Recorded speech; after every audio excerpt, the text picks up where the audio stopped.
High Jumper's Icarus Story by Gustav Parker Hibbett. People say that a good thing about a book is that it's unputdownable. And I disagree with that. I always disagree with that. I think a poetry book that you love, like I love this one, is eminently putdownable because you put it down. You read a line and you think, where's that line come from? How has language been stretched like that? How has the alphabet been put through those paces? So you put the book down and then you pick it up again and you read that line again and read the next line and take your time with it. I think you could perhaps describe a novel or a thriller as unputdownable, and that's fair enough, but for a book of poems, especially a book of poems like this, it has to be putdownable. You keep putting it down, you let it soak in, you let it marinate, you come back to it.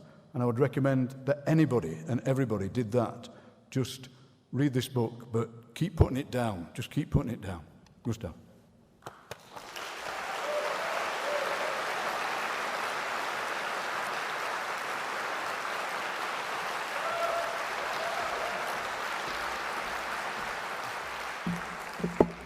Thank you so much, Ian, for such a lovely intro.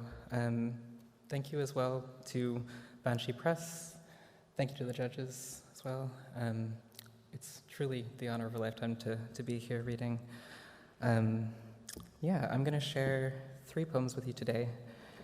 The first one, the title is my sort of poetic translation of a line from Ovid's Metamorphoses.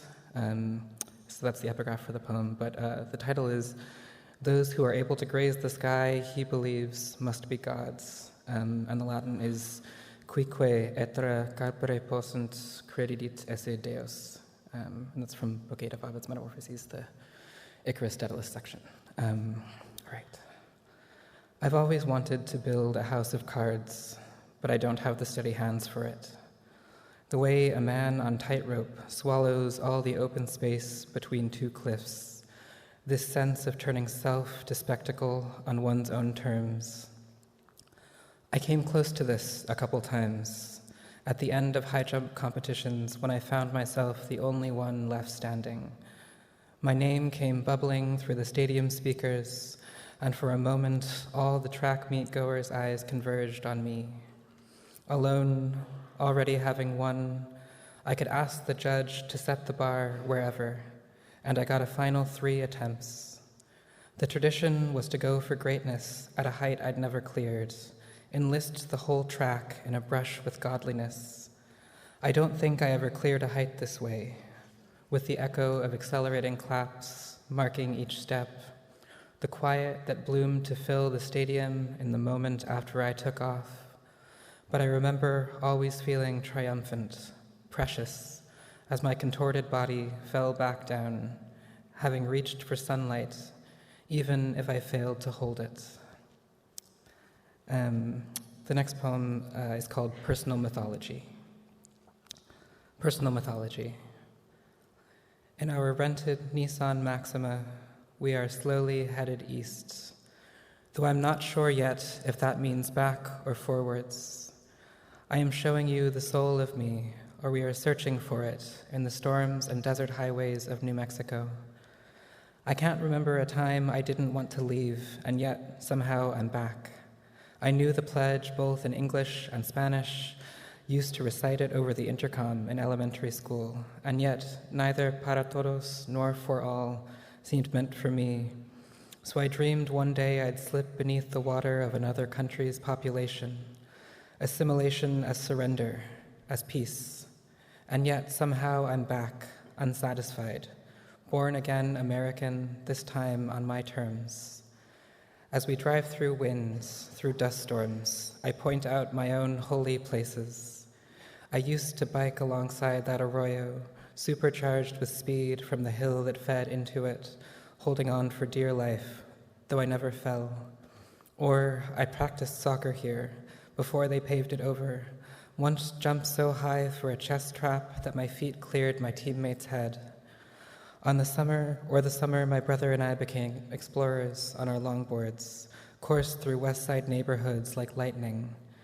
How my family moved here first on the 4th of July, and how each year we'd pilgrim to our hilltop, watch every fireworks show the city had to offer all at once, call out the best explosions using places instead of clock face numbers, Balloon Fiesta, Rio Rancho, Isotopes, South Valley, stayed until the sky fell quiet.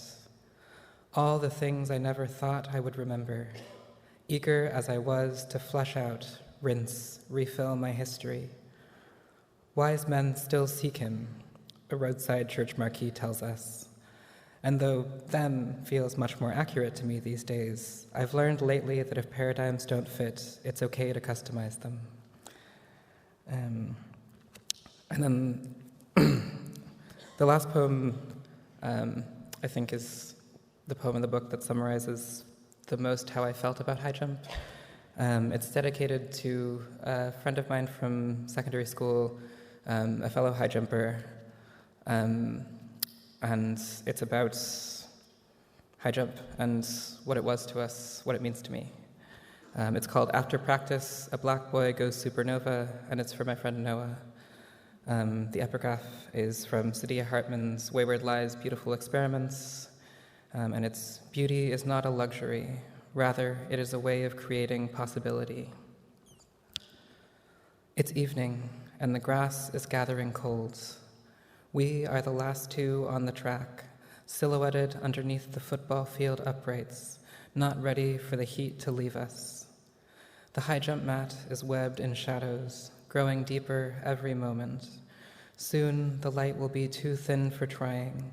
Soon we'll stow the bar and standards, replace the cover on the mat, unlace our spikes, and slip into our nighttime trivialities, disappear into the dulling of an institution that will mistake us for each other. But for now, we set the bar above the heights we understand, allow ourselves each one last attempt. The germinating dark is silent but for crickets. We are each other's only witnesses. We understand, like no one else does, how it feels to be a body hanging, burning in the space between, interchangeable, disposable. We know that when they see us, they see both or neither. At meets, they call us the high jump brothers, ask us if we're maybe twins or cousins. Tonight, I jump first.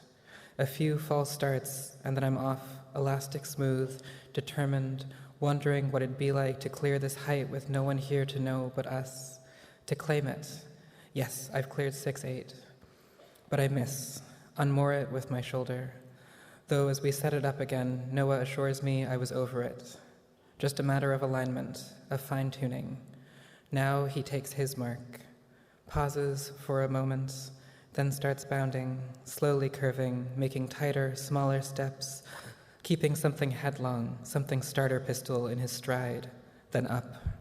A sail full with sudden wind, an exhale of an upward motion, turning as he rises, blooms. His head clears, then his torso, then his calves. He clips it with his heels, his kick a millisecond slow, but it's clear this height belongs to him. Given time, given another run, another jump like that. His body and the bar start falling, and then they stop midair.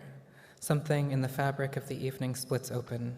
Time implodes, and at its center, Noah, in the air above the mat, going supernova, full of everything he ever wanted, everything he didn't. Protostars and space clouds, black holes and pulsar winds, laws of man undone, rewritten around cotton candy swirls of gravity and color. Black Boy as anything, as the music of an inner world inside out. I see galaxies erupting, life reforming, planets where the word for dark means sacred, worlds where we move like we move in the air, unbound. Then he lands and things compose themselves again, stars unborn, shockwaves in reverse until the world is how it was, though we felt it change. We saw it rearrange itself. We saw the world rearrange itself for us. Thank you.